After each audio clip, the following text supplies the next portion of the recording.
ममता की मूरत माँ, जग में तेरा साया। ममता की मूरत माँ, जग में तेरा साया।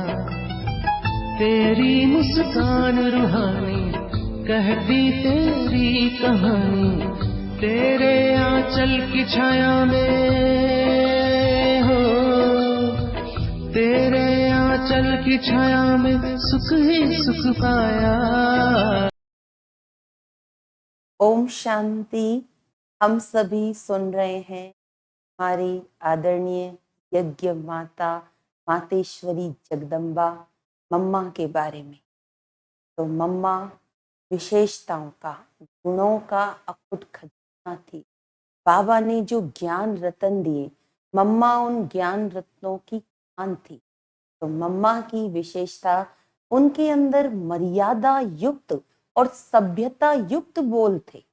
कभी भी मम्मा का एक भी बोल साधारण नहीं होता था।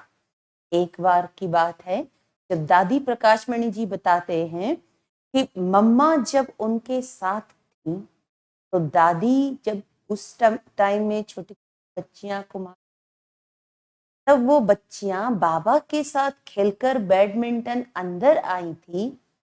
तो प्रकाशमणि दादी ने मम्मा को कहा कि मम्मा, आज तो हमने बाबा को जीत लिया। आज हमने बाबा को जीत लिया, यानी बाबा को हरा दिया, हम जीत गए। जैसे ही मम्मा ने दादी की ये बात सुनी, तो मम्मा ने कहा, अरे ऐसे कैसे बोल रही हो, ये नहीं बोलो। तो दादी ने कहा, मम्मा बात सही तो है, हमने बाबा को जीत लिया। माँ ने कहा, सही है बात, लेकिन बाबा कितना ऊंचा है, इतना ऊंचा बाबा है, तो उसके लिए तुम्हें ये शब्द नहीं बोलने चाहिए कि हमने बाबा को जीत लिया। तुम ये कह सकती हो कि हमने खेल जीत लिया, हम जीत गए इस खेल में, बाकी बाबा को जीत लिया, बाबा को हमने हरा दिया। ऐसे बोल तुम्हारे से नहीं निकलने चाहिए। हम ब्रह्मा मुख वंशावली ब्राह्मणों के मुख से बड़ी मर्यादा युक्त और सभ्यता युक्त बोल होने चाहिए। तो ऐसे हमारी मीठी मम्मा बच्चों को हर कदम कदम पर शिक्षाओं से सजाती थी, और वो शिक्षाएं ऐसी थी जिन शिक्षाओं से वो खुद सदा सजी हुए रहती थी। जो मर्यादा की बात है, तो मम्मा हमेशा उम्र में भले छोटी थी, लेकिन मर्यादा में नंबर 1 थी। तभी तो वो यज्ञ माता कहलाई। छोटी कन्या को सब बड़े बूढ़े, यहाँ तक कि उनकी लौकिक माता भी उनको मम्मा कहती। तो ऐसा क्या था मम्मा में? क्योंकि मम्मा सभी यज्ञ वत्सों को मात्र प्रेम की भासना देती।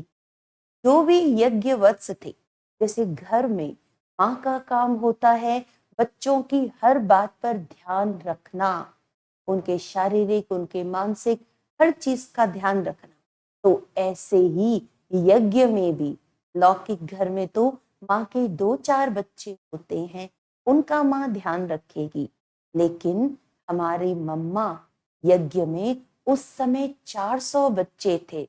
400 बच्चे, कोई उसमें बड़े बुजुर्ग भी थे, कोई छोटी उम्र की कन्याएं थी, कई माताएं थी। तो ऐसे 400 यज्ञ वत्सों का शारीरिक, मानसिक, पारिवारिक हर तरह से मम्मा उनके ऊपर ध्यान रखती थी।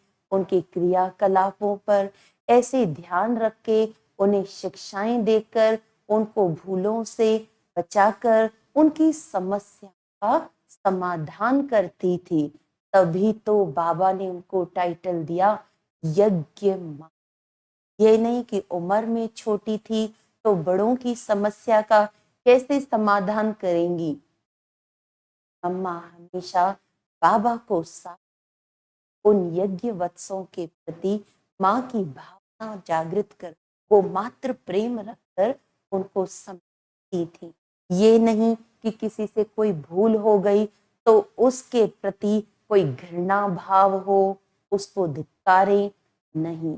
माँ ने उसको प्यार से संभाला, उसको संवारा और उसकी भूल को हमेशा हमेशा के लिए चमकी। तो ऐसे हमारी जगत माता कैसे ओम राधे से यज्ञ माता बनी।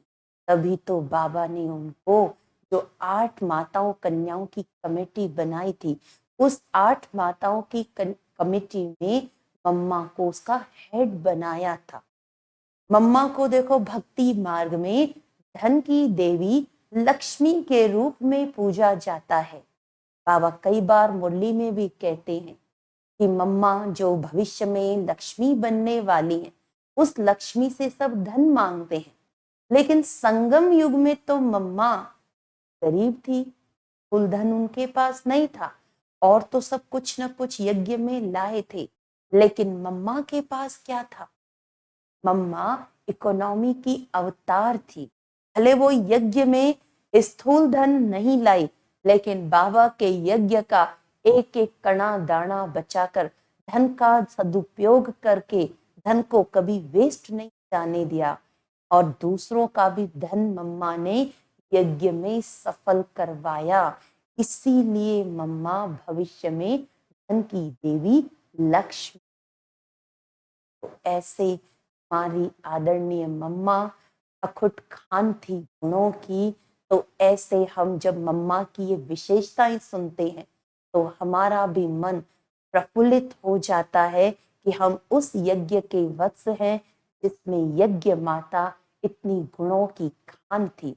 उन गुणों को अब हम अपने भी जीवन में धारण कर उनके तख्त नशीन बनने का पुरुषार्थ। ओम